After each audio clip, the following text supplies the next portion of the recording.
धन्यवाद करता हूँ विशेष रीति से हमारे बीच में जो मौजूद प्रभु के सेवक लोग हैं और दास लोग हैं, उन्हें भी मैं मसीह वंदना देना चाहता हूँ। परमेश्वर हमें बहुतायत से आशीष दे।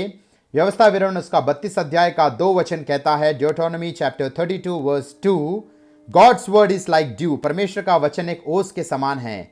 जैसा एक ओस पत्तों पर गिरता है या पेड़ पौधों पर गिरता है, वो एक ताजगी प्रदान करता है, उसी प्रकार से परमेश्वर के जीवित, सामर्थशाली और प्रभावशाली वचन को जो अपनाता है, जो अपने जीवन में स्वीकृति देता है, परमेश्वर उसके जीवनों में भी फ्रेशनेस और ताजगी से भरता है। हम कोई भी हताश अवस्था से गुजर रहे होंगे, हम कोई भी निराशा अवस्था से गुजर रहे होंगे, अगर इस परमेश्वर का जो ओस रूपी वचन है, ड्यू के समान जो वचन है, उसको हम अपने जीवन में कार्य करने का मौका देते हैं, तो वो हमारे जीवनों में जागृति, चेतना और ताजगी से भरता है। तो निश्चय उस वचन के सामने अपने आप को नम्र और दीन करते हुए परमेश्वर की महिमा के लिए जीना है।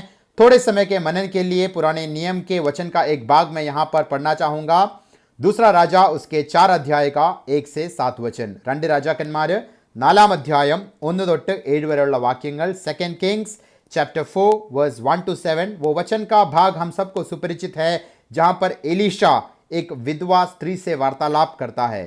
मैं उसके शुरुआत के 2 वचनों को यहां पर मैं हिंदी में पढ़ना चाहूंगा। दूसरा राजा उसके 4 अध्याय का 1 और 2 वचन। भविष्यवक्ताओं के चेलों की पत्नियों में से एक स्त्री ने एलीशा को दोहाई देकर इस प्रकार कहा, तेरा दास मेरा पति मर गया है और तू जानता है कि वह यहोवा का भय मानने वाला था, पर जिसका वह कर्जदार था वह आया है कि मेरे दोनों पुत्रों को अपना दास बनाने के लिए ले जाए। एलीशा ने उससे पूछा, मैं तेरे लिए क्या करूं? मुझे बता कि तेरे घर में क्या है। उसने कहा, तेरी दासी के घर में एक हांडी तेल को छोड़कर कुछ नहीं है। तो इस वचन के भाग में हम जान सकते हैं, जो भविष्यवक्ताओं के चेलों की जो पत्नी है, वो प्रभु का दास या भविष्यवक्ता एलीशा से इस प्रकार कहती है, मेरा पति जो प्रभु का दास था, परमेश्वर का भय मानने वाला था, हम कह सकते हैं सेवकाई या प्रचारक था, उसका मृत्यु हो गया है, उसका देहांत हो गया। लेकिन एक बहुत ही दुर्भाग्यपूर्ण अवस्था, एक निराशाजनक अवस्था हम वहां पर पढ़ते हैं कि प्रचारक का तो देहांत हो गया, सेवक का तो देहांत हो गया, लेकिन उसकी पत्नी और बच्चे अभी भी कर्ज में डूबे हैं। आज भी हम बहुत सारे माहौल में देखते हैं, काफ़ी लोग जो प्रभु की सेवकाई करते हैं, प्रभु का जो अलग अलग क्षेत्रों में परमेश्वर के नाम की महिमा के लिए वो सुसमाचार सुनाते हैं, प्रचार करते हैं, अगर उनका किसी कारणवश देहांत या मृत्यु हो जाता है और उनकी पत्नी, उनका घराना, उनका परिवार, उनके बच्चे अगर कर्ज में डूबे रहते हैं, तो एक ये दुर्भाग्यपूर्ण गवाही है। It's a very bad testimony. परमेश्वर नहीं चाहता कि हम कोई कभी भी कोई कर्ज में डूबे। कर्ज लेने में कोई बुराई नहीं है, लेकिन कर्ज चुकाना है। कोई भी कर्ज में डूबे नहीं रहना चाहिए। कोई भी मसीही के प्रति परमेश्वर का ये उद्देश्य या योजना नहीं है। तो यहाँ पर देखते हैं, वो प्रचारक या वो चेले की जो पत्नी है, वो भविष्यवक्ता से आकर कहती है, हम लोग कर्ज में डूबे हैं, मेरा पति मर गया है और जिससे हमने कर्ज लिया था वो मेरे दोनों बच्चों को गुलाम के रीति से ले जाने के लिए आया हुआ है। एक रीति से हम कह सकते हैं, हमारा जीवन भी परख कर देखना है, हमें इस प्रकार के अवस्था से होकर क्या गुजरना पड़ सकता है। उसका आत्मिक अर्थ, जब भी हम वचन का कोई भाग पढ़ते हैं, हमें उसका जो स्पिरिचुअल प्रिंसिपल्स है, आत्मिक सिद्धांतों को जो पवित्र आत्मा इन दिनों में प्रकट करना चाहता है, और उसको हमें जानना है, समझना है और अपने जीवन में अपनाना है। एक रीति से वहां पर एलीशा जो भविष्यवक्ता है, वो प्रभु यीशु मसीह का चित्र है। It's a picture of Jesus Christ, is a picture of Jesus Christ. और वहां पर जो विधवा स्त्री है, हम लूक उसके 18 में पढ़ते हैं, वहां पर जो कलीसिया को एक हेल्पलेस विडो, एक निसहाय, एक विधवा के रीति से चित्र करता है। तो एक आत्मिक संदेश हम जान सकते हैं, जो कलीसिया बहुत एक निसहाय अवस्था में है, बलहीन अवस्था में है, इस विधवा स्त्री के समान, या लूक 18 में जो विधवा स्त्री का चित्र दिया है उसके समान है, जिसका कोई मदद करने के लिए नहीं है। उससे स्वयं यीशु मसीह बात करता है, यीशु मसीह वचन का संदेश देता है। तो यहां पर जो कर्ज से डूबे हुए अवस्था में जब वो स्त्री और उसका परिवार पाया जाता है, दूसरे वचन में एलीशा उससे एक सवाल करता है कि मैं तेरे लिए क्या करूं। इन दिनों में भी हम जो भी समस्या से, जो भी प्रॉब्लम से या जो भी प्रतिकूल परिस्थितियों से होकर गुजरते हैं और प्रभु की उपस्थिति में आकर, जैसे उस स्त्री ने एलीशा से पूछा, एलीशा से अपना जीवन का, अपनी अवस्था का ब्यौरा दिया, हमको भी प्रभु यीशु मसीह से एक अच्छा रीति से हमारे सारे जीवन का ब्यौरा उन्हें देना है। हमारी सारी अवस्था और परिस्थितियों को जानने वाला परमेश्वर है, लेकिन हम प्रार्थना में जब भी अनुग्रह के सिंहासन के निकट आते हैं, हमें अपने जीवन की परिस्थितियों को उसके सामने प्रकट करना है। तो वापस यहां पर एलीशा उसको पूछता है, मैं तेरे लिए क्या करूं? प्रभु भी आज हमसे यह सवाल करना चाहता है, इन परिस्थितियों में तो तू फंसा हुआ है, इन विपरीत परिस्थितियों से होकर तू गुजर रहा है, लेकिन मैं तेरे लिए क्या करूं? और वहां पर दूसरा सवाल करता है कि मुझे बता कि तेरे घर में क्या है। यह परमेश्वर का भी सवाल आता है, तेरे पास क्या है? हम परमेश्वर से बहुत बार दोहाई देकर प्रार्थना करते हैं, परमेश्वर मेरे पास ये साधन नहीं है, परमेश्वर ये मेरे पास वस्तु नहीं है, परमेश्वर मेरे को सेवकाई के लिए धन दौलत नहीं है, परमेश्वर मेरी जरूरतों को पूरा करने का जो धनराशि मेरे पास नहीं है। ऐसी बहुत सारी हम प्रार्थनाएं करके प्रभु की उपस्थिति में आते हैं, लेकिन प्रभु हमसे ये दो सवाल करना चाहता है, मैं तेरे लिए क्या करूं? और दूसरा, तेरे घर में, तेरे हाथ में, तेरे जीवन में अभी क्या है वो जरा मुझको बताओ। और वहां पर वो स्त्री उत्तर देती है, तेरी दासी के घर में एक हांडी तेल को छोड़कर कुछ नहीं है, nothing but the jar of oil. वहां पर उस स्त्री के घर पे, उसके हाथ में, उसके जीवन में जो है, उसने ईमानदारी के साथ एलीशा को बताया। और प्रभु यीशु मसीह की उपस्थिति में भी हम जब जाते हैं, परमेश्वर की उपस्थिति में भी सच्चे मन से, अच्छे मन से, पूरे ऑनेस्टी और ईमानदारी के साथ हमें भी हमारा जो सही अवस्था है उसको प्रकट करना है। तभी वहां पर एक बड़ा चमत्कार, छुटकारा या मिराकल का अनुभूति वो प्राप्त करते हैं। हमारे पास क्या नहीं है, उससे बढ़कर हमारे पास क्या दान प्रभु ने दिया है, उस पे हमें अपना मन केंद्रित करना है। इसी रीति से जो मूसा नबी है, उसको परमेश्वर कहता है, निर्गमन उसके 4 अध्याय का 1-2 वचन, एक्सोडस चैप्टर 4 वर्सेस 1 and 2, पुറപ്പാട് പുസ്തകം 4 अध्यायम 1-2 वाक्यങ്ങൾ। वहां पर जब इस्राएल जन को छुड़ाने के लिए, उनको नेतृत्व देने के लिए मूसा नबी को परमेश्वर तैयार करके अगुवाई करता है।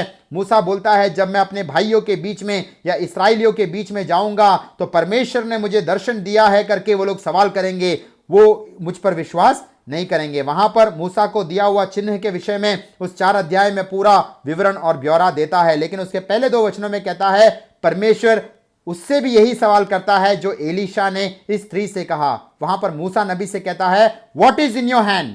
तुम्हारे हाथ में क्या है? वहां पर मूसा उसको जवाब देता है, एक लाठी मेरे पास है, एक स्टाफ है, शेपर्ड स्टाफ है, उसके अलावा कुछ नहीं है। परमेश्वर बोलता है, वही काफी है, उसके द्वारा मैं बहुत से अद्भुत काम करूंगा। हम आगे जाकर देखते हैं, वो उस लाठी के द्वारा, उस स्टाफ के द्वारा लाल सागर को 2 भागा गया, चट्टान तोड़कर पानी निकाला गया, और बहुत से अद्भुत और चमत्कार भी उस शेपर्ड स्टाफ के द्वारा या लाठी के द्वारा हुआ। तो मूसा से परमेश्वर ने सवाल किया, what is in your hand?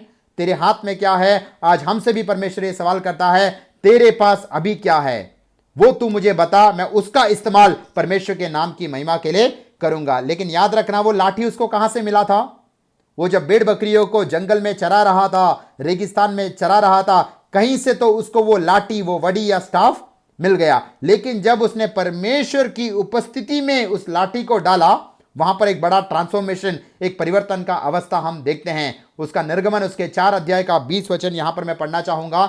निर्गमन, एक्सोडस चैप्टर 4 वर्स 20, पुറപ്പാട് പുസ്തകം 4 अध्यायम 20 वाक्यम। वहां पर वचन कहता है, तब मूसा अपनी पत्नी और बेटों को गधे पर चढ़ाकर मिस्र देश की और परमेश्वर की उस लाठी को हाथ में लिए हुए लौटा। याद रखना, वो लाठी तो मूसा का था, उसको जंगल या रेगिस्तान में कहीं से मिला था, लेकिन जब उस लाठी को, उस स्टाफ को परमेश्वर के प्रेजेंस में, परमेश्वर की उपस्थिति में डाला, उस लाठी का नाम बदल गया, उस लाठी का जो ओनरशिप बदल गया।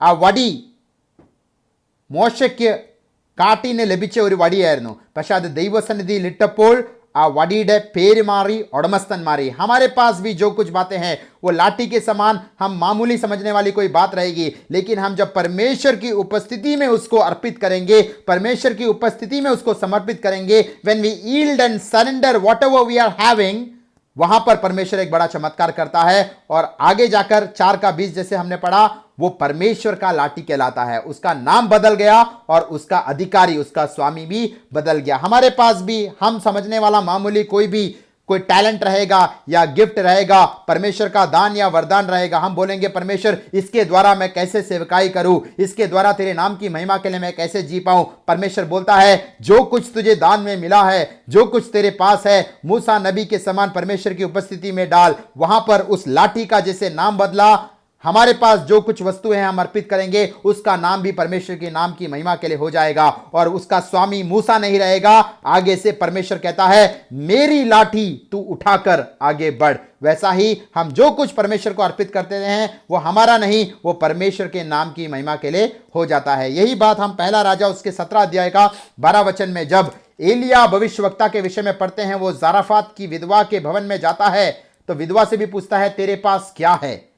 वो बोलती है एक मुट्ठी मैदा जो गड़े में है, उसके अलावा कुछ नहीं है। मैं और मेरा बेटा उससे रोटी बनाकर हम मृत्यु का सामना करने वाले हैं या हमारा मौत का हम ऐसा बाट जोने वाले हैं, इस प्रकार से कहता है। तो मूसा को परमेश्वर ने जो कहा, एलिया ने वो साराफात की विधवा को जो कहा, एलीशा ने ये चेलों की जो पत्नी है, जो विधवा अवस्था में पाई जाती उस स्त्री को जो कहा, वही सवाल आज हमसे भी करता है। What is in your hand? तेरे घर में क्या है, तेरे हाथ में क्या है, तेरे पास में क्या है? परमेश्वर उसका इस्तेमाल अपनी नाम की महिमा के लिए कर सकता है। और इस विधवा स्त्री ने दूसरा राजा उसके 4 अध्याय के दूसरा वचन में कहता है nothing but the jar of oil, एक हांडी तेल के अलावा कुछ भी नहीं है। उसने जिसको नथिंग कहा, जिसको कुछ नहीं है, जीरो अवस्था में कहा, उसको इस्तेमाल करके परमेश्वर ने वहां बड़ा महिमा प्रकट किया। तो जैसा वहां पर विधवा स्त्री एक कलीसिया का चित्र है या विश्वासी का चित्र है, जैसे लूक उसके 18 में जो विधवा स्त्री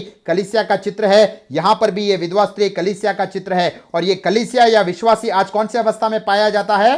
कर्ज में डूबा हुआ अवस्था में पाया जाता है। यहां पर आत्मिक रीति से हमें समझना है, आत्मिक सिद्धांतों को समझना है। हो सकता है हमारे पास धन दौलत हो, परमेश्वर ने अच्छा व्यापार, व्यवसाय, प्रोफेशन या जॉब देकर आशीष किया हो, लेकिन मुझे सुनने वाले हर एक विश्वासियों को, हर एक प्रभु के दासों को, प्रभु के सेवकों को, सुसमाचारों को इस वचन के द्वारा मैं अगुवाई देना चाहता हूं।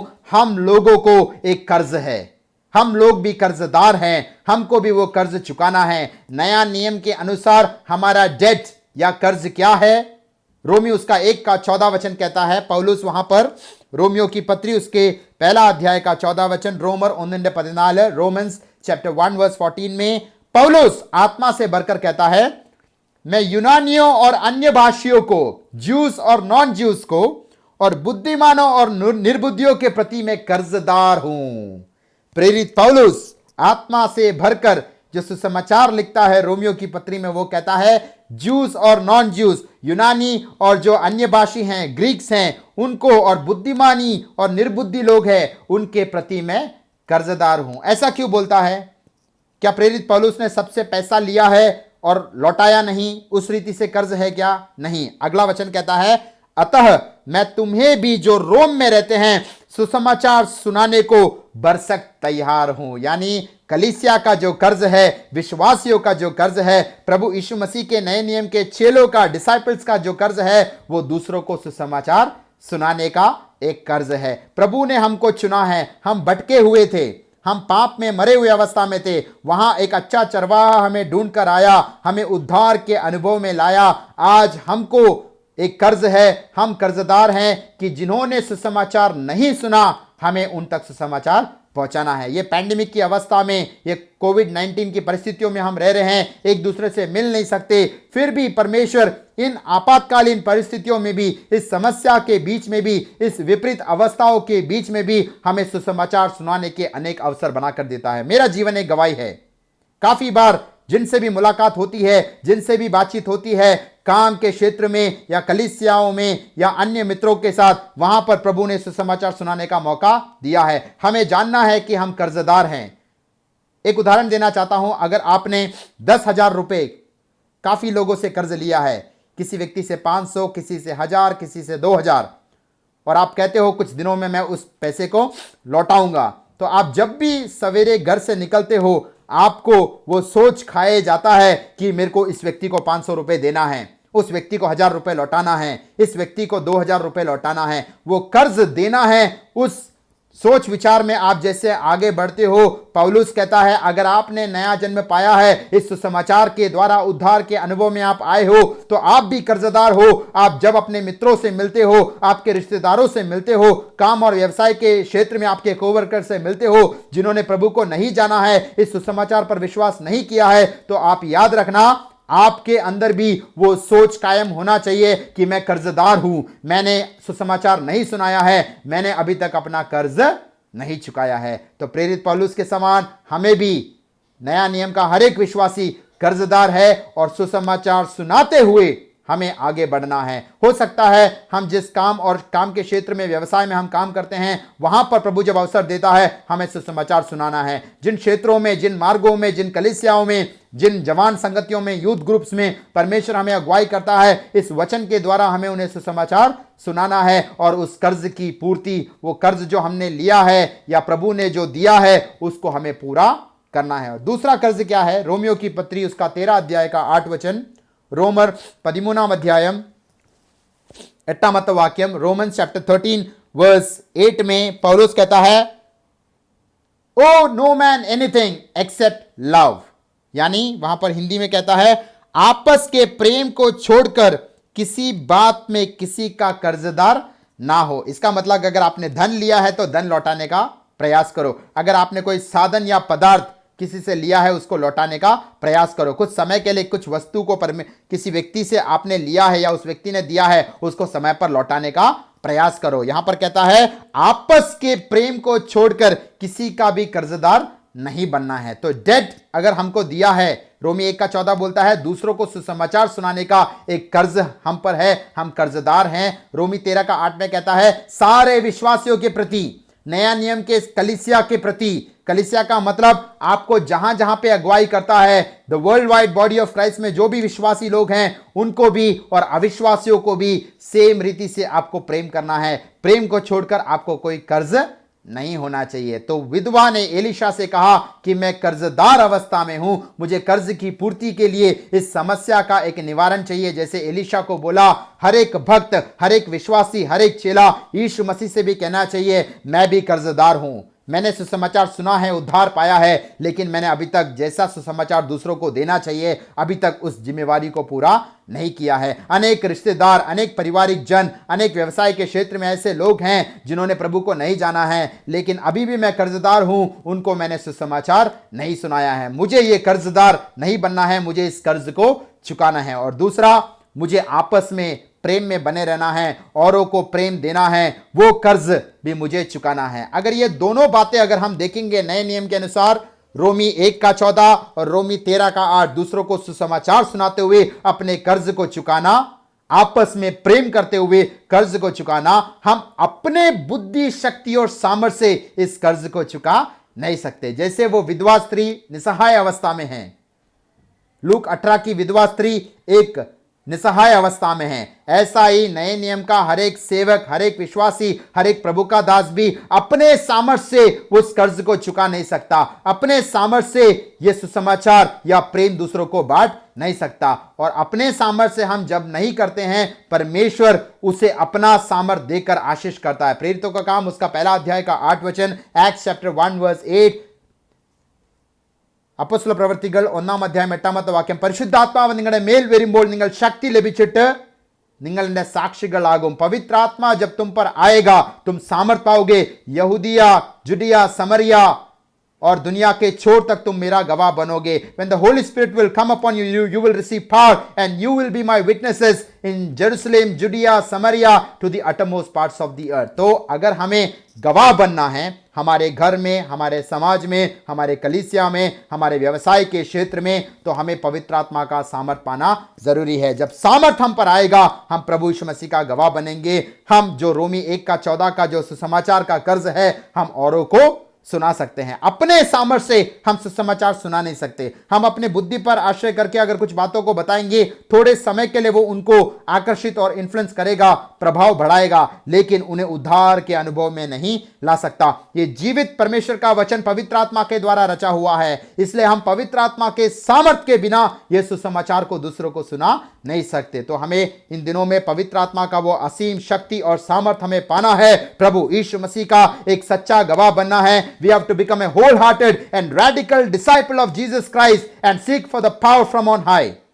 तो पवित्र आत्मा का सामर्थ पाकर हमें वो सुसमाचार का कर्ज चुकाना है। और रोमी 13:8 में जिसे पढ़ा, हमारा दूसरा कर्ज है, हमें आपस में प्रेम बांटना है। उसके लिए भी परमेश्वर ने पवित्र आत्मा का दान हमको दिया है। इसी रोमियो की पत्री उसके 5 अध्याय के 5 वचन में, रोमन्स चैप्टर 5 वर्स 5, रोमा लेखनम 5 अध्यायम 5 वाक्यത്തിൽ यहां पर परमेश्वर कहता है, आशा से लज्जा नहीं होती, क्योंकि पवित्र आत्मा जो हमें दिया गया है उसके द्वारा परमेश्वर का प्रेम हमारे मन में डाला है। God has poured out his love in our hearts through the Holy Spirit. अगर हमें दूसरों को प्रेम करना है, दूसरों को प्रेम बांटना है, हम अपने सामर्थ्य से नहीं कर सकते। अगर हम स्वयं प्रेम का उद्भव या उत्पत्ति करने का प्रयास करेंगे, वो सोप बबल्स के समान, जैसे हम बकेट में थोड़ा वॉशिंग पाउडर डाल के अगर कोई कपड़े धोने का प्रयास करते हैं तो थोड़े समय के लिए जाग रहता है, उसके बाद कुछ घंटों के बाद वो जाग या सोप बबल्स डिसअपियर हो जाते हैं। उसी प्रकार से हमारे द्वारा जो उत्पत्ति हुआ प्रेम थोड़े समय के बाद वो नष्ट हो सकता है। लेकिन यहां पर जो बोलता है, the love which is poured out by the Holy Spirit in our hearts, पवित्र आत्मा के द्वारा जो प्रेम हमारे हृदयों में उंडेला गया है वो हमारा हृदय को भरेगा और वो उमड़कर दूसरों को भी वो हम प्रेम बांट सकते हैं। तो इन दिनों में उस विधवा के समान अगर हम कर्ज की अवस्था में हैं, प्रभु जैसा सुसमाचार का संदेश सुनाना चाहिए, जैसा एक विटनेस और गवाह बनना चाहिए, प्रभु मैं नहीं हो पा रहा हूं। जैसे विश्वासियों को, अविश्वासियों को, घर वालों को, बाकियों को प्रेम बांटना है, प्रभु के प्रेम में बने रहते हुए अपने कार्य प्रणाली को आगे बढ़ाना है, प्रभु मैं नहीं कर पा रहा हूं, तो उस विधवा स्त्री के समान यीशु मसीह के पास जाना है। उस विधवा स्त्री के जैसे एलिशा के पास गई, वैसा हमें यीशु मसीह के पास जाना है। लूक 18 में वो विधवा जैसे उस न्यायाधीश के पास, जज के पास गई, हमें भी यीशु मसीह के पास जाना है। यीशु मसीह हमसे सवाल करेगा, मैं तुम्हारे लिए क्या करूं? हमें सच्चे रीति से बताना है, प्रभु मेरे लिए ये सब करना है। We should share every minute details of our life with God.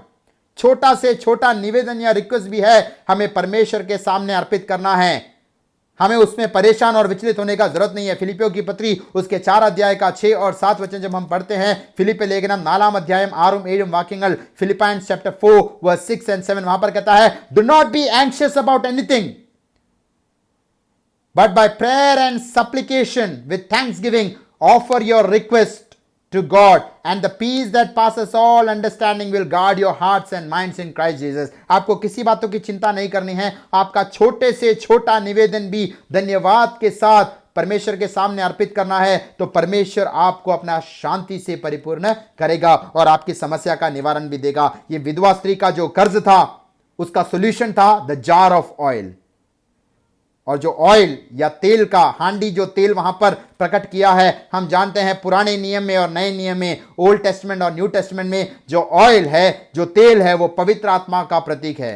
He has anointed my head with oil. उसने मेरे सिराने को तेल से अभिषेक किया है, आनंद के तेल से अभिषेक किया है। इब्रानी उसके 1 अध्याय का 9 वचन में कहता है, आनंद के तेल से उसके मित्रों से अधिक अभिषेक किया है। यीशु मसीह के विषय में वो गवाही और भविष्यवाणी देता है। तो निश्चय अगर तेल पवित्र आत्मा का प्रतीक है, उस हांडी तेल के द्वारा, जार ऑफ ऑयल के द्वारा उस विधवा का कर्ज अगर पूरा हुआ है, तो जो ऑयल पवित्र आत्मा है उसके द्वारा ही नया नियम में हमको जो कर्ज है, दूसरों को सुसमाचार सुनाना है और दूसरों को प्रभु का प्रेम बांटना है, वो पवित्र आत्मा के द्वारा ही संभव है। उसलिए प्रेरितों 1:8 में कहता है, पवित्र आत्मा जब आएगा तुम सामर्थ पाओगे, तुम मेरा सुसमाचार सुनाओगे या तुम मेरा गवाह बनोगे। रोमी 5:5 में कहता है, पवित्र आत्मा जो प्रेम हमारे हृदयों में उंडेलेगा, उस प्रेम के द्वारा हम दूसरों को भी प्रेम बांट सकते हैं। हमारा कर्ज पूरा करने के लिए हमें आत्मा के द्वारा प्रदान किया हुआ सामर्थ और आत्मा हमारे हृदयों में उंडेलने वाला वो मसीह के प्रेम में हमें बने रहते हुए हमें इस कर्ज को पूरा करना है। लेकिन जब यह संदेश एलीशा ने उस विधवा स्त्री को सुनाया, उसका रेस्पॉन्स क्या था, उसका प्रतिक्रिया क्या था, यहां पर हम पढ़ेंगे। दूसरे राजा उसके 4 अध्याय का 3 और 4 वचन में यहां पर पढ़ना चाहता हूं। उसने कहा, तू बाहर जाकर अपनी सब पड़ोसिनों से खाली बर्तन मांग ले और थोड़े बर्तन ना लाना। फिर तू अपने बेटों के समेत अपने घर में जा और द्वार बंद करके उन सब बर्तनों में तेल उंडेल देना, जो भर जाए उन्हें अलग रखना। और उसका 5 वचन कहता है, तब वो उसके पास से चली गई और अपने बेटों समेत अपने घर जाकर द्वार बंद किया। तब वे तो उसके पास बर्तन लाते गए और वे उंडेलती गई। जब बर्तन भर गए तब उसने अपने बेटे से कहा, मेरे पास एक और भी लाओ। उसने उससे कहा, और बर्तन तो नहीं रहा। तब तेल रुक गया। और अंतिम वचन क्या कहता है, तब उसने जाकर परमेश्वर के भक्त को यानी एलीशा को यह बता दिया और उसने कहा, जा तेल बेचकर ऋण भर दे और जो रह जाए उससे तू अपने पुत्रों सहित अपना निर्वाह करना। कितना अनोखा बात है। एक समस्या के साथ, एक प्रॉब्लम के साथ वो स्त्री भविष्यवक्ता एलीशा के पास आती है। हमारे समस्या और प्रॉब्लम को लेकर हमें भी यीशु मसीह के पास जाना है। हमें गीत गाते हैं, what a friend we have in Jesus, all our sins and grieves to bear and what a privilege to carry everything to Lord in prayer.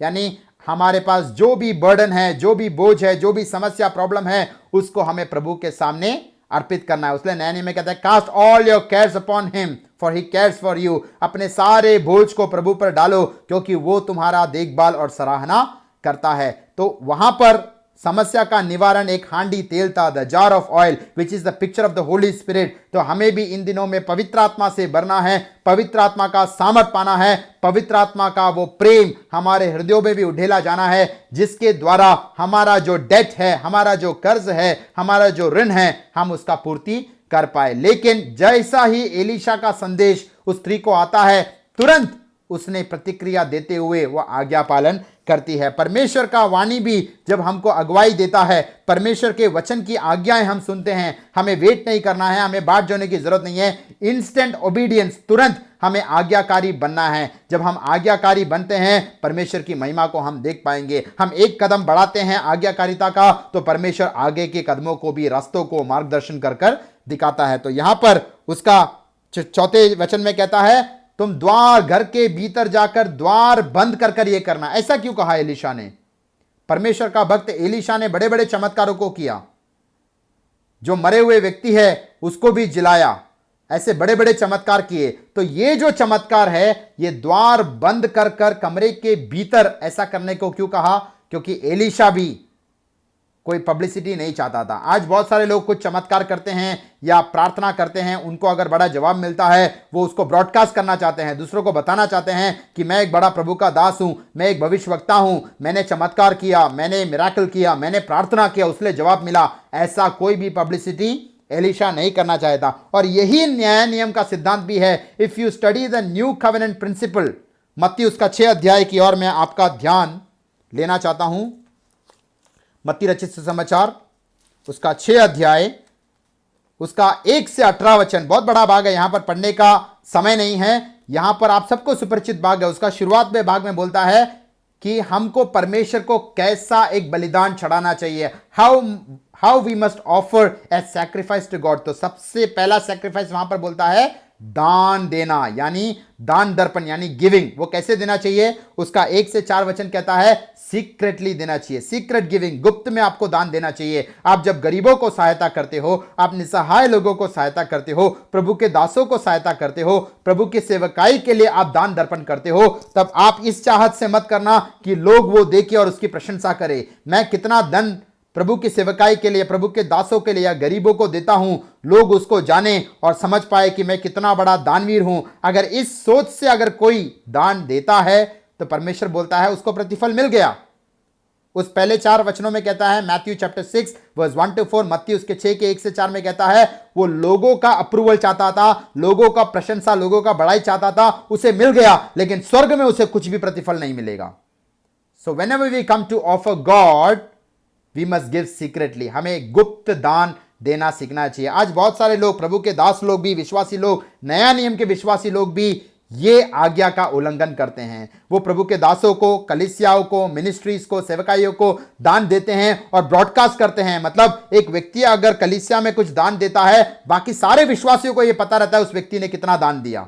वो परमेश्वर के वचन का बिल्कुल उल्लंघन है, is the transgression of the law. पहला यूहन्ना उसका 3 का 4 वचन कहता है आज्ञा को तोड़ना पाप है। Transgression of the law is sin. परमेश्वर ने अगर एक नया नियम का एक सिद्धांत, एक प्रिंसिपल बोला है, हमें गुप्त रीति से दान देना है, हम नए नियम के भक्तों को उसका वैसा ही अनुकरण करना है। हम जो दान देते हैं, भले ही उसका अप्रूवल, अंगीकार, प्रेज, प्रशंसा या बड़ाई इस संसार में हमें नहीं मिलेगा। हम जो करते हैं कोई और विश्वासी नहीं जान पाएगा, कोई दुनिया का, कोई प्रभु का दास भी नहीं जान पाएगा, लेकिन स्वर्ग का परमेश्वर जानता है। जब एक दिन प्रतिफल वो देगा, सबके सामने वो प्रतिफल देगा। यहां पर बोलता है जो गुप्त में देता है उसको पब्लिकली परमेश्वर अप्रूव करेगा, प्रशंसा करेगा और उन्हें प्रतिफल देगा। ऐसा ही दूसरा एक बलिदान या सैक्रिफाइस बोलता है, उसके 5 वचन से प्रार्थना। हम जब प्रार्थना करते हैं वो सीक्रेटली होना चाहिए। हम जब प्रार्थना करते हैं, उस वचन को मैं पढ़ना चाहूंगा, मत्ती उसके 6 अध्याय का 5 और 6 वचन। मत्ताई सुविशेषम 6 अध्यायम 5 वाक्यंगल, gospel of Matthew chapter 6 verse 5 and 6। वहां पर बोलता है यीशु मसीह, जब तू प्रार्थना करे तो कपटियों के समान ना हो, क्योंकि लोगों को दिखाने के लिए वो आराधनालयों में और सड़कों के मोड़ों पर खड़े होकर प्रार्थना करना उनको अच्छा लगता है। मैं तुमसे सच कहता हूं कि वो अपना प्रतिफल पा चुके। क्या प्रतिफल पा चुके? वो चाहते थे कि मैं कितना घंटा प्रार्थना करता हूं, 1 घंटा, 2 घंटा, 6 घंटा, हफ्ते में कितना घंटा प्रार्थना करता हूं, दिन में कितना घंटा प्रार्थना करता हूं, वो लोग जान पाए। And I am a man of prayer, या मैं प्रार्थना करने का एक मनुष्य हूं, एक स्त्री हूं। लोग ऐसा जान पाए, ऐसा इच्छा से जो प्रार्थना करता है उनको वो प्रतिफल मिल गया, लोगों का प्रशंसा मिल गया। लेकिन आगे बोलता है, परंतु जब तुम प्रार्थना करो तो अपने कमरे में जाओ। याद रखना, दूसरा राजा 4 अध्याय में हमने पढ़ा, एलीशा ने जब स्त्री को बोला अपने घर के भीतर जाकर, कमरे के भीतर जाकर दरवाजा बंद कर कर ऐसा काम करने को बोला। यीशु मसीह भी वही कहता है, जब तू प्रार्थना करने जाए तो अपनी कोठरी, कमरे में जाकर द्वार बंद करके अपने पिता से जो गुप्त में है प्रार्थना कर, तब तेरा पिता जो गुप्त में देखता है तुझे प्रतिफल देगा। यानी जब आप सीक्रेटली प्रेयर करते हो, लोग आपके प्रार्थना जीवन के विषय में नहीं जानते हैं, तब परमेश्वर आपको बड़ा प्रतिफल देगा, इस संसार में भी देगा। और जब प्रतिफल का दिन होगा तब सब आश्चर्यचकित हो जाएंगे कि आपने कभी अपने प्रार्थना का जिक्र नहीं किया, आपने कभी अपने दान का जिक्र नहीं किया, लेकिन आपको सबसे बड़ा प्रतिफल मिला है। और उसके आखिरी भाग में 16 वचन से आगे हम पढ़ते हैं, जब तुम उपवास करो, वहां पर कहता है, कपटियों के समान तुम्हारे मुंह पर उदासी ना छाई रहे, क्योंकि वे अपना मुंह बनाए रहते हैं ताकि लोग उन्हें उपवासी जाने। कुछ लोग जब उपवास करते हैं दूसरों को दिखाना चाहते हैं कि हम 2 दिन, हफ्ते में 2 दिन, महीने में 10 दिन, 21 दिन, 40 दिन हम उपवास करते हैं। कुछ लोग बोलते हैं मैंने उपवास करके पवित्र आत्मा के दानों को पाया है। अच्छी बात है, लेकिन जो उपवास करता है उनको परमेश्वर का आज्ञा क्या बोलता है? आप दूसरों को मत बताइए, दूसरों को दर्शाइए मत, क्योंकि this is again a secret sacrifice. तो मत्ती 6 के 1 से 18 में secret giving, secret praying, secret fasting, गुप्त रीति से कैसे दान देना है, गुप्त रीति से आपका प्रार्थना जीवन कैसा होना चाहिए, गुप्त रीति से आपको उपवास कैसे करना चाहिए। अगर आप इन बातों को दूसरों को दिखाने के लिए करते हो तो आपको दुनिया या विश्वासी या कुछ प्रभु के दासों का अप्रूवल, प्रशंसा आपको मिलेगा, लेकिन स्वर्ग में आपका प्रतिफल 0 होगा। इस वचन के अनुसार मैं बताना चाहता हूं, क्योंकि यह एक वचन का भाग है जो अधिकांश 95% ऑफ क्रिश्चियंस या बॉर्न अगेन बिलीवर्स इस वचन का उल्लंघन करते हैं। वो चाहते हैं कि हम कितना दान दे लोग जान पाए, हम कितना प्रार्थना करते हैं बाकी विश्वासी या प्रभु के दास लोग जान पाए, हम हफ्ते में कितना उपवास करते हैं, हम कितने आत्मिक हैं, हम कितने स्पिरिचुअल हैं, वो दूसरों को दर्शाना चाहते हैं। ये clear cut disobedience of God's word है, परमेश्वर के वचन का उल्लंघन है। भले ही बाकी लोग इस वचनों के आज्ञा का उल्लंघन करें,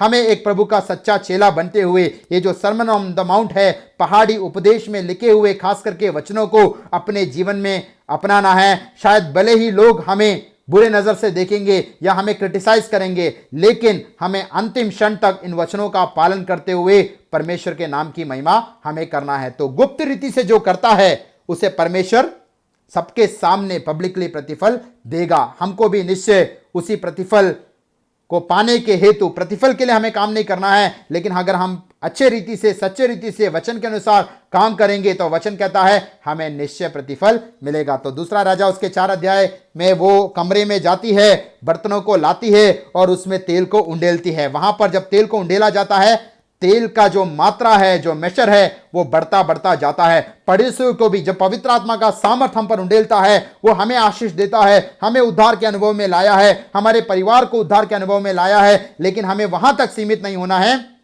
हमारे आस पड़ोस के जो लोग हैं, हमारे समाज के जो लोग हैं, जब मैं घर पर रहता हूं, मेरे आस पड़ोस के लोग मेरे पड़ोसी हैं। जब मैं कलीसिया में जाता हूं, मेरे आस पड़ोस में बैठे हुए लोग मेरे नेबर्स हैं। जब मैं बाजार में जाता हूं, मेरे आस पड़ोस में खड़े हुए दुकानदार और जो कस्टमर्स मेरे नेबर्स हैं। जब मैं ऑफिस में जाता हूं, मेरे आस पड़ोस में बैठे हुए कोवर्कर्स, मेरे सीनियर, मेरे जूनियर, वो मेरे नेबर हैं, मेरे पड़ोसी हैं। यानी जहां कहीं पर भी हम जाते हैं, हमें अपने पड़ोसियों को भी आशीष देना है। वो एलीशा का आवाज सुनकर, उसकी वाणी सुनकर उस स्त्री ने पड़ोसियों के बर्तन में भी जैसे तेल भरा, वैसे ही उस तेल या पवित्र आत्मा के सामर्थ को प्राप्त करते हुए हमें भी हमारे पड़ोसियों को, हम जहां कहीं भी परमेश्वर हमें अगुवाई करता है, उन्हें सुसमाचार का संदेश देकर उद्धार के अनुभव में लाना है और प्रभु का प्रेम हमें उन्हें बांटना है। और वो कैसे करना है?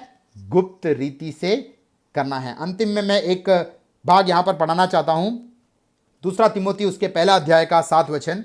2 Timothy chapter 1 and verse 7. 2 Timotheos അതിൻ്റെ 1 അധ്യായം 7 വാക്യം. क्योंकि परमेश्वर ने हमें भय की नहीं पर सामर्थ, प्रेम और संयम की आत्मा दी है। कितना अनोखा वचन है। God has not given us a spirit of fear और टिमिडिटी। काफी बार हम लोग टिमिड स्वभाव के रहते हैं। हम ऐसा बाहरी रीति से जाके दूसरों को सीधा समाचार हम नहीं सुना सकते हैं। हम पत्रोस के समान है, जो पेंतिकोस्त के दिन से पहले एक छोटी लड़की के सामने भी यीशु मसीह को नकार देता था। एक टिमिड और भय अवस्था में वो पाया जाता था। लेकिन पेंतिकोस्त के दिन जब पवित्र आत्मा का सामर्थ उस पर उतरा, अभिषेक का सामर्थ उसने पाया, पवित्र आत्मा का बपतिस्मा उसने पाया, वो हाई प्रीस्ट, महायाजक के सामने खड़े होकर कहता है, यू हैव क्रूसिफाइड क्राइस्ट, तुमने यीशु मसीह को क्रूस पर चढ़ाया है। तो हमें जो भय और टिमिडनेस और शाय का अवस्था है, उसको हटाकर परमेश्वर हमें क्या देता है? Spirit of power, love and self discipline. तो हमें कोई डर की आत्मा नहीं दिया है, हमें सामर्थ की आत्मा, प्रेम की आत्मा और संयम की आत्मा। सामर्थ की आत्मा क्यों? प्रेरितों 1:8, पवित्र आत्मा जब तुम पर आएगा तुम सामर्थ पाओगे, तुम मेरा गवाह बनोगे। यानी रोमी 1:14 में जो कर्ज हमको दिया है या कर्जदार हम हैं, दूसरों को सुसमाचार सुनाना है, उसके लिए हमें सामर्थ की आत्मा देता है। दूसरा बोलता है वो प्रेम की आत्मा है। प्रेम की आत्मा क्यों?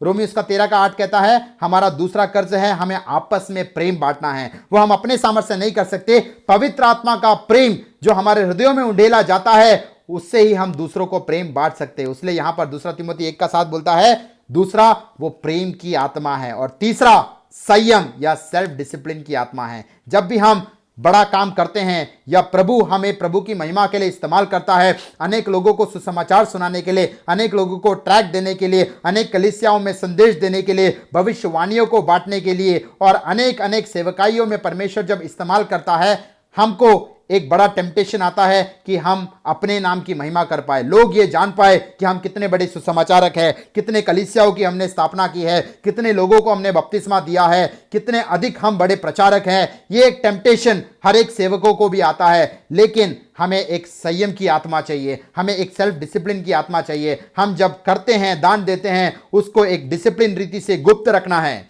हम जब प्रार्थना करते हैं, उसको एक सीक्रेटली या संयम के साथ हमें गुप्त रखना है। हम जब उपवास करते हैं, हमें संयम के साथ, डिसिप्लिन के साथ उसको गुप्त रखना है। तो परमेश्वर ने हमें भय की आत्मा नहीं बल्कि सामर्थ की, प्रेम की और संयम की आत्मा दी है। God has given us the spirit of power, love and self discipline. तो इन दिनों में जो सुसमाचार का संदेश सुनाते हुए, दूसरों को मसीह का प्रेम बांटते हुए और एक सेल्फ डिसिप्लिन, एक संयम का जीवन जीने के लिए, परमेश्वर की आत्मा से भरकर एक विजय मसीह जीवन जीने के लिए इन वचनों के द्वारा प्रभु आप सबको आशीष